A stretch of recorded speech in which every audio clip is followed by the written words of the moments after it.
Hello. देखिए, आज हम बात करेंगे क्लास 10th में फिजिक्स। इसका चैप्टर जो 1 है वो क्या है? लाइट। क्या है? अगर इस चैप्टर में हम देखें तो सबसे पहले पढ़ेंगे लाइट क्या हो। तो क्या कहेंगे? Light is the form of energy which enables to see the object. या फिर ये बोल सकते हैं कि light is the form of energy that provide sensation of vision. Right. इसकी कुछ आपकी रहने वाली है प्रॉपर्टीज। तो अगर प्रॉपर्टीज देखते हैं लाइट की तो हम क्या बताएंगे कि जो लाइट होती है वो इलेक्ट्रोमैग्नेटिक वेव होती है एक तरीके से। और जो इलेक्ट्रोमैग्नेटिक वेव होती है उनके प्रोपोगेशन के लिए किसी भी मीडियम की रिक्वायरमेंट नहीं होती है। कहने का मतलब है लाइट को आगे बढ़ने के लिए या प्रोपोगेट करने के लिए किसी मीडियम की रिक्वायरमेंट नहीं होती। Light tends to travel straight line. जो लाइट होती है वो स्ट्रेट लाइन को फॉलो करती है। लाइट जो होती है उसके डुअल नेचर होते हैं। कौन कौन से? एक वेव होता है, एक पार्टिकल्स होता है। लाइट जहाँ भी पड़ती है वहाँ छाया बना सकती है या लाइट के सामने जो भी आता है उसकी छाया क्रिएट कर देती है।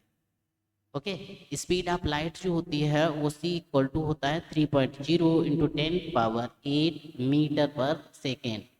इसे आप याद रखिएगा क्योंकि यहाँ से आपके न्यूमेरिकल भी होंगे और कई जगह पे इसे डायरेक्ट पुट भी करें। और एक बताया था कि जहाँ कहीं भी लाइट गिरती है तो वहाँ दो तीन फिनोमेना होता है। कौन कौन से? एक तो रिफ्लेक्शन हो रहा होगा, एक रिफ्रैक्शन, एक एब्जॉर्प्शन। तो जो कि एब्जॉर्प्शन है ये आपका सिलेबस में नहीं है। रिफ्लेक्शन और रिफ्रैक्शन आपका सिलेबस में है। तो अगर हम रिफ्लेक्शन की बात करते हैं तो क्या बोलेंगे? Bouncing back of light. Bouncing back of light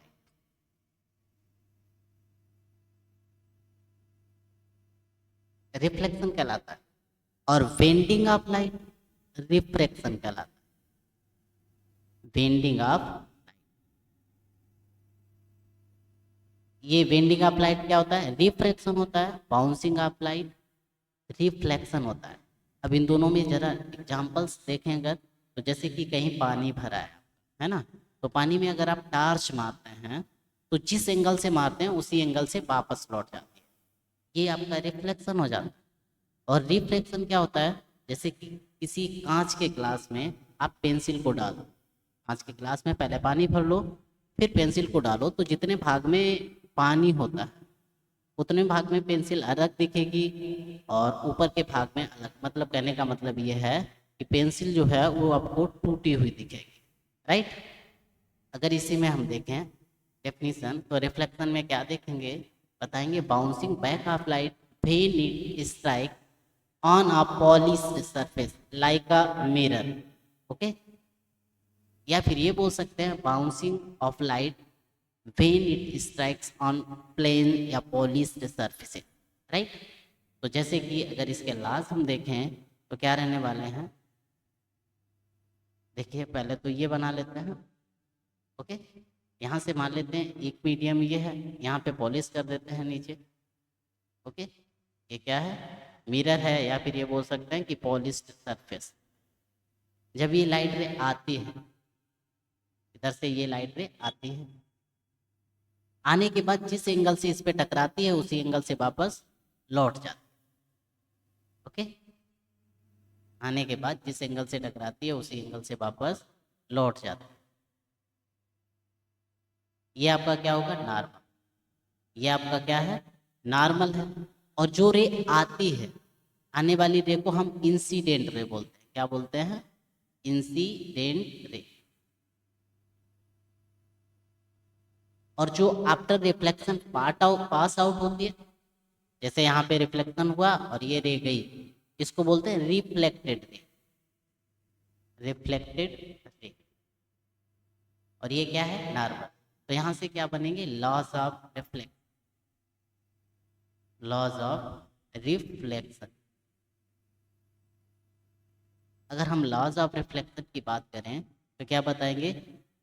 incident ray और रिफ्लेक्टेड रे और नॉर्मल। पहला क्या है? Incident ray. जो रे आ रही है उसे क्या बोलते हैं? इंसिडेंट, मतलब आने वाली को इंसिडेंट बोलते हैं, इंसिडेंट रे। और ये गई, इसे क्या, रिफ्लेक्टेड रे एंड नॉर्मल, ये ऊपर वाला लाई ऑन द सेम, मतलब एक ही प्लेन में ये तीनों पड़ते हैं। और क्या बताया, जिस एंगल से लाइट रे आती है उसी एंगल से लाइट रे जाती है, मतलब angle i equals to angle r. Angle i को बोलते हैं इंसिडेंस एंगल, आर को रिफ्लेक्टेड, याद रहेगा। तो इसके अगर लास्ट देखें तो हम क्या बताएंगे, angle of incidence is equal to the angle of reflection, मतलब angle i equals to angle r. Okay, second अगर पॉइंट देखें तो सेकेंड पॉइंट में आपका रहने वाला है द इंसिडेंस, मतलब ये जो रे आ रही थी, राइट, ये क्या थी, इंसिडेंस रे। सेकेंड, इसी में जो जा रही थी आपका रिफ्लेक्शन, उसे क्या कहते हैं, reflected ray. Incident ray, reflected ray in normal, ये normal lie on the same, okay. और पहला क्या था, आई और आर दोनों बराबर, तो एंगल आई बराबर एंगल आर, राइट। तो ये आपका हो गया। आगे आप अगर बात करते हैं तो आगे देखिए क्या बताएंगे, image formed by plane mirror, मतलब प्लेन मिरर से इमेज कैसे फॉर्म होती है। तो देखिए इमेज अगर फॉर्म्ड बाय प्लेन मिरर का देखें तो मानते हैं हम कोई ये आपका कोई प्लेन है, मिरर है, ओके। ये अगर मिरर हो गया, इसका नाम हम मिरर का दे रहे हैं, M1 है, M2 है। ए भी कोई ऑब्जेक्ट है, ए भी कोई क्या है, ये ऑब्जेक्ट है। अगर ए भी ऑब्जेक्ट है तो जरा बताइए, ए पॉइंट ये, बी पॉइंट ये है। ऑब्जेक्ट के किसी पॉइंट ए से, ऑब्जेक्ट के किसी पॉइंट ए से जो लाइट रे जाती है वो भी किसके, मेन एक्सिस के पैरेलल, मतलब ऑब्जेक्ट के पॉइंट ए से मेन एक्सिस के पैरेलल जो लाइट रे जाती है, आफ्टर रिफ्लेक्शन उसी से पास आउट हो जाती है, ओके। जैसे कि वैसे ही, तो इससे हम थोड़ा डार्ट करके आगे भी बढ़ा देते हैं, ओके। आगे ऐसे ही बढ़ा देना, जैसे कि ऐसे ऐसे, ओके, ऐसे बढ़ गई, ओके। फिर इसके बाद में दूसरी रे जो होती है वो सेंटर ऑफ कर्वेचर, इसका सेंटर ऑफ कर्वेचर आपका यहीं कहीं पास आउट होगा, यहाँ कहीं होगा। तो अगर यहाँ कहीं है तो जो दूसरी रे ये आ रही है वो आफ्टर रिफ्लेक्शन क्या होगा, आफ्टर रिफ्लेक्शन ऐसे आई, जिस एंगल से आई उसी एंगल से वापस हो गई, ओके, उसी एंगल से वापस हुई। अब इसमें बात है कि जब उसी एंगल से वापस हुई, ये दोनों रे कभी कट नहीं करी। और इमेज जब बनती है जब कोई दो रे आपस में किसी पॉइंट पे कट करते हैं, तो हमने क्या किया था, इस रे को आगे बढ़ाया था, इस रे को भी आगे बढ़ा लेते हैं, ओके। जहां ये दोनों रे कट कर गई एक दूसरे को, इस पॉइंट पे कट की, इस पॉइंट का नाम हमने ए की इमेज ए डेस डाल दी, इससे हमने नॉर्मल ड्रा कर दिया, ये नॉर्मल ड्रा किया, बी का पॉइंट बी डेस डाल दिया, राइट। इस तरीके से ये आपकी इमेज फॉर्म हुई। इमेज जब फॉर्म हुई तो इमेज कैसी है, ए बी ये है, मतलब सीधी है, कहने का मतलब है इरेक्ट है। और कैसी है, वर्चुअल है, तो वर्चुअल एंड इरेक्ट बने। साइज जितना ऑब्जेक्ट का है उतना ही इमेज का है, तो साइज ऑफ ऑब्जेक्ट दोनों इक्वल है, मतलब शेप एंड साइज दोनों इक्वल हो गए। इमेज कैसी है, बिहाइंड द मिरर फॉर्म हो रही, ओके, मतलब मिरर के ठीक पीछे फॉर्म हो रही। ऑब्जेक्ट क्या है, मिरर के फ्रंट है, सामने में। इमेज कैसी बन रही है, lately front of it, okay. Next आता है आपका लेटरल इन्वर्जन, क्या होता है, ओके। लेटरल इन्वर्जन, ये थोड़ा ध्यान से देखिएगा, इसमें क्या होता है, उल्टा दिखाई देता है, राइट वाला लेफ्ट की ओर और लेफ्ट वाला राइट। तो क्या बताएंगे, the right side of the side या the right side of the object appear left side of the, इसी तरीके से left side of the image या left side of the object appear to right side of the image, okay. Next देख लीजिएगा, देखिए इसी में और अगर आगे देखते हैं तो हमारा क्या रहने वाला है, स्फेरिकल मिरर, ओके। तो mirrors whose reflecting surface is curve, उन्हें हम स्फेरिकल मिरर कहते हैं। ये कितने, दो टाइप के होते हैं, एक कॉन्वेक्स मिरर होता है, एक कॉन्केव मिरर होता है। अब जिसमें रिफ्लेक्टिंग सरफेस इंटरनल होती है, मतलब इस टाइप से एक बन गया, ओके। एक और बना देते हैं, एक को रोटेट कर देते हैं,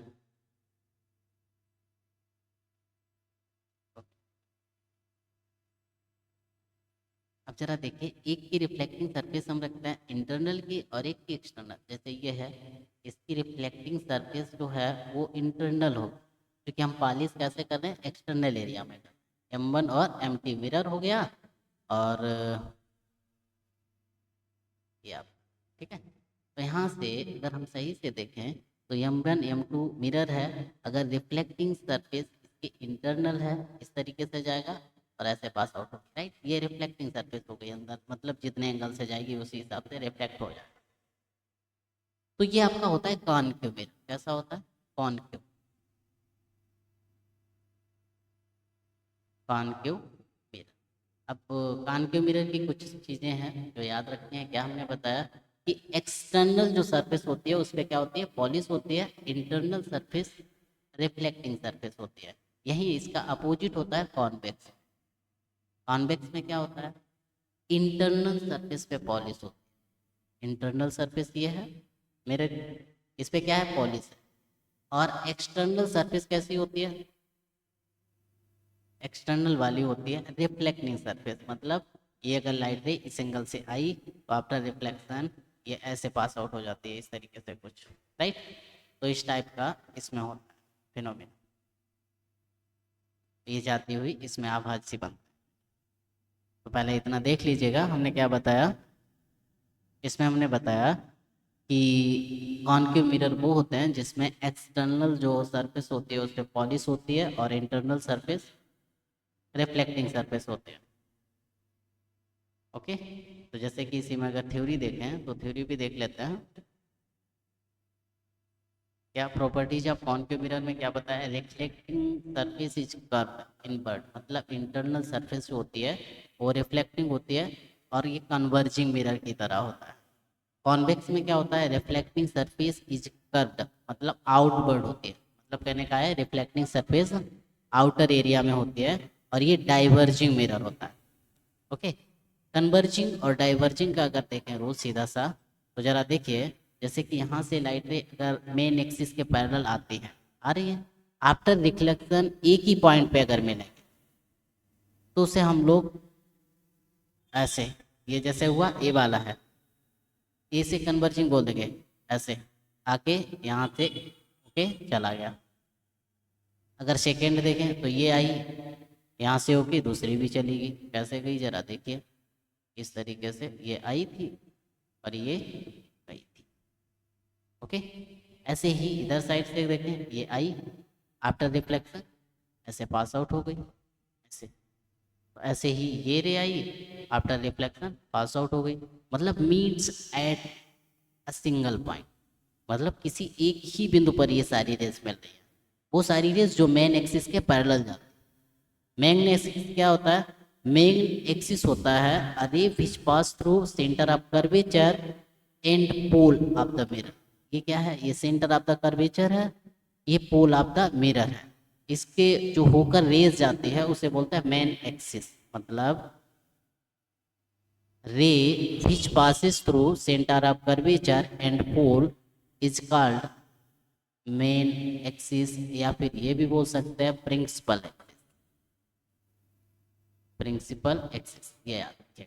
ओके, देखिए तो इस तरीके से ये कन्वर्जिंग मिरर की तरह काम। अब अगर कन्वर्जिंग मिरर की तरह काम कर रहा है तो इसमें पॉलिश इस एरिया पे है, याद रखिएगा, राइट, आउटर एरिया पे है। तो ये कौन सा मिरर है, कॉनकेव, याद रहेगा। अब इसी तरीके से अगर कॉन्वेक्स मिरर की हम बात कर रहे हैं तो कॉन्वेक्स मिरर में क्या होता है, रेस डाइवर्ज होती जाती है। अब डाइवर्ज कैसे होंगी तो जरा देख लीजिएगा। जैसे कि ये आपका इंटरनल सरफेस पे पॉलिश है और ये आपका कॉन्वेक्स मिरर है, कॉन्वेक्स मिरर है। प्रिंसिपल एक्सिस सी और पी, मतलब सेंटर ऑफ कर्वेचर और पोल से होकर जो रे जा रही है ये आपकी रे प्रिंसिपल एक्सिस हो। फिर प्रिंसिपल एक्सिस के पैरेलल होकर जाने वाली रे आफ्टर रिफ्लेक्शन ये ऐसे जा रही है, राइट। उसी कलर से कर देते हैं, ये प्रिंसिपल एक्सिस से जा रही थी, आफ्टर रिफ्लेक्शन ऐसे हो गई। ओके, आफ्टर रिफ्लेक्शन ऐसे हुई तो इसका आगे डॉटेड हमने पॉइंट बना दिया, ओके, ऐसे नहीं। फिर इसी तरीके से जो दूसरी रे थी ये वाली, ये ऐसे जा रही थी, आफ्टर रिफ्लेक्शन यहाँ से निकल गई, ओके, इसको भी यहीं से मिला दिया, ओके, आगे बढ़ा दिया बैक साइड में। ये गलत कर दिया, डॉटेड बढ़ाना था। कैसे बढ़ाना था? डॉटेड बढ़ाना, ओके। ऐसे ही इधर साइड वाली रे, ये यहाँ से आ रही थी, आफ्टर रिफ्लेक्शन ऐसे निकल गई, और ये वाली ऐसे आ रही थी तो आफ्टर रिफ्लेक्शन ऐसे निकल गई। इन रेस को हमने क्या किया? डॉटेड आगे बढ़ा दिया, आगे ऐसे में, राइट। ये रे क्या हो रहा है? फील्स हो रहे हैं कि किसी एक पॉइंट पे मिल रही होगी, है ना। तो इसलिए यहाँ पे वर्चुअल इमेज फॉर्म होती है, ओके। ये पोल है, इमेज ये कहाँ रखी थी? एट इन्फिनिटी पे रखी थी, ओके। और लार्ज इमेज ऑब्जेक्ट था, ए बी कैसा था? लार्ज ऑब्जेक्ट था, रखी गई थी। आगे देखें, अब अगर आगे देखें कुछ डेफिनेशंस रहेंगे अपनी, common terms of spherical mirror.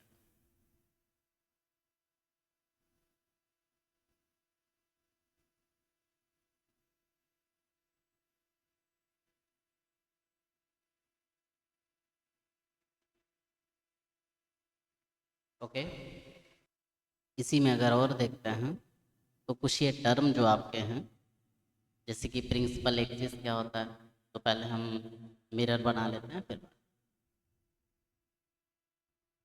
Okay.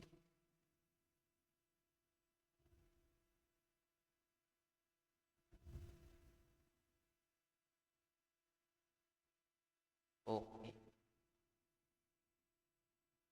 एक सरफेस पे पॉलिश कर देते हैं। ये मैंने क्या किया? पॉलिश कर, मान लेते हैं कोई M1 M2 हमारा कोई कौन सा मिरर है? कॉनकेव है, क्योंकि एक्सटर्नल सरफेस पे हमने पॉलिश किया, कॉनकेव मिरर है। अगर कॉनकेव मिरर है तो इसका कोई सेंटर होगा, तो मिरर जिस स्पेयर का पार्ट होता है उसके सेंटर को क्या बोलते हैं? Centre of curvature. मान लेते हैं ये आगे कहीं ऐसे डॉट डॉट डॉट डॉट बन के ऐसे ना, ये कहीं सेंटर यहाँ कहीं बनेगा, राइट। सेंटर और ये पोल, ये कहीं पे पोल होगा, the centre of the spherical mirror क्या होगा? ये पोल होगा। इसको मिलाने वाली जो रे होती है उसे क्या बोलते हैं? प्रिंसिपल एक्सिस, जैसे कि, ओके। तो क्या बताएंगे? The line joining the pole and the centre of curvature is called principal axis.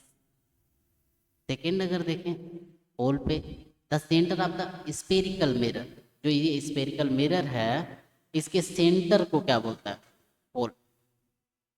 Next आता है अपर्चर, क्या होती है? Effective diameter of the spherical mirror, effective diameter of the spherical mirror क्या कहलाती है? अपर्चर। मतलब कहने का है जहां तक किसी भी बॉडी का रिफ्लेक्शन या रिफ्रैक्शन हो सके वो अपर्चर होगा। जैसे कि इसने के बीच में कहीं भी रे अगर इस पे टकराती है तो क्या होगा? उस पर रिफ्लेक्शन हो जाएगा, और रिफ्लेक्शन हो जाएगा तो वो आपका अपर्चर होगा। कहने का मतलब क्या बताया? Effective diameter of the spherical mirror is called aperture. अब बात आती है सेंटर ऑफ कर्वेचर क्या होता है, ओके। तो सेंटर ऑफ कर्वेचर की अगर बात करें तो पहले इसे हम कट कर लेते हैं कहीं से, ऐसे करके ऐसे, ओके। तो ये हम ले आते हैं यहाँ पे, ओके, ऊपर चलो। सेंटर ऑफ कर्वेचर क्या होता है? The centre of the hollow glass sphere, मतलब ग्लास स्फीयर बीच of the mirror was part. कहने का मतलब है मिरर जिस स्फीयर का पार्ट होता है उसके सेंटर को सेंटर ऑफ कर्वेचर बोलते हैं। रेडियस ऑफ कर्वेचर, सेंटर और पोल के बीच की जो डिस्टेंस होती है, सेंटर और पोल के बीच की डिस्टेंस को क्या बोलते हैं? Radius of curvature. It is represented by R, okay. फिर नेक्स्ट अगर देखें तो नेक्स्ट रहता है द फोकस। तो पहले फिगर हम एक बार और बना लेते हैं फिर बात, देखिए इसी में अगर देखें, हम बात कर रहे थे फोकस, राइट। तो फोकस में हमने क्या बताया था, all the parallel lines actually meet or appear to be, okay. मतलब कि parallel lines, the point on the principal axis where all the parallel lines actually meet or appear to be after reflect. जैसे कि अगर हम देखें तो इस तरीके से ये प्रिंसिपल एक्सिस के पैरेलल लाइट रे जाती है, आफ्टर रिफ्लेक्शन प्रिंसिपल एक्सिस को कट करती है किसी एक पॉइंट पे, ये दूसरी रे जाती है, ये भी किसी दूसरे पॉइंट, किसी पॉइंट पे प्रिंसिपल एक्सिस को कट कर, ऐसे ही इधर से रे जाती है, प्रिंसिपल एक्सिस को कट करती है, ओके। ऐसे ही इधर से रे जाती है यहाँ से, ये भी क्या करती है, प्रिंसिपल एक्सिस को कट करती है। ये सारी रे जिस पॉइंट पे कट करते हैं उस पॉइंट को ही प्रिंसिपल फोकस कहा जाता है, या फिर उस पॉइंट को ही फोकस कहते हैं। याद रहेगा। तो क्या बताया, the point on the principal axis where all the parallel lines actually meet or appear to meet after reflect. इसके बाद आता है फोकल लेंथ क्या होती है। तो पोल और फोकस इन दोनों के बीच की जो डिस्टेंस होती है उसे हम लोग फोकल लेंथ कहते हैं। अब बात आती है relation between,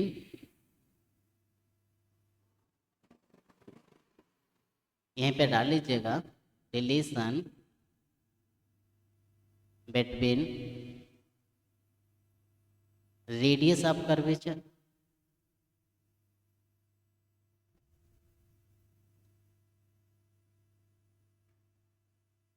radius of curvature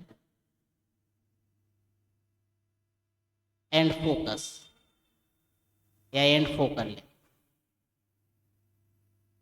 देखिए ये रिलेशन पूछ लिया जाता है और स्पेशली इससे क्वेश्चन आता है बोर्ड एग्जाम में, F equals to R by two. मतलब जो फोकल लेंथ होती है वो रेडियस ऑफ कर्वेचर की हाफ होती है या फिर आधी होती है, या फिर ये बोल सकते हैं कि जो रेडियस ऑफ कर्वेचर होता है वो फोकल लेंथ का 2 गुना होता है, ओके। इसमें कुछ पॉइंट आपको याद रखने हैं, जैसे कि अगर आपका कॉनकेव मिरर है, कॉनकेव मिरर है, तो उन सभी केसेस में यू वी एफ ये सब निगेटिव रहने वाला, निगेटिव, ओके। एक केस आता है जिसमें सिर्फ पॉजिटिव होता है, तो उसके अभी बता देंगे। कॉन्वेक्स अगर मिरर है, कॉन्वेक्स मिरर में हम यू निगेटिव लेते हैं, वी और एफ दोनों पॉजिटिव लेते हैं, याद रहेगा। ये कॉन्वेक्स मिरर के लिए है। अब यहाँ से एक चीज और रिवाइज रखने वाली है, relation between u comma v comma f, okay. ये आपका होता है 1/f equals to 1/b plus 1/u। यहाँ पे आपको याद रखना है जो f है वो फोकल लेंथ है, ओके। v क्या है, डिस्टेंस ऑफ द इमेज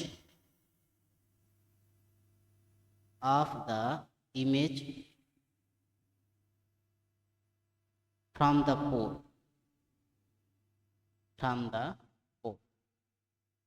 और u क्या है, distance of the object from the pole. ये याद है। आपका सूत्र ये है, ये मोस्ट इम्पॉर्टेंट रहने वाला है, स्पेशली बोर्ड एग्जाम में क्वेश्चन अगर इस चैप्टर से आता है तो इससे क्वेश्चन जरूर आता है, हर साल आता है, राइट। और या फिर इक्वल्स टू r/2 का इसी में कहीं ना कहीं यूज होता है, ओके। तो पहले इतना लिख लीजिएगा फिर आगे। देखिए आज का हम लोग इतना ही रखेंगे, next day formation of image, okay.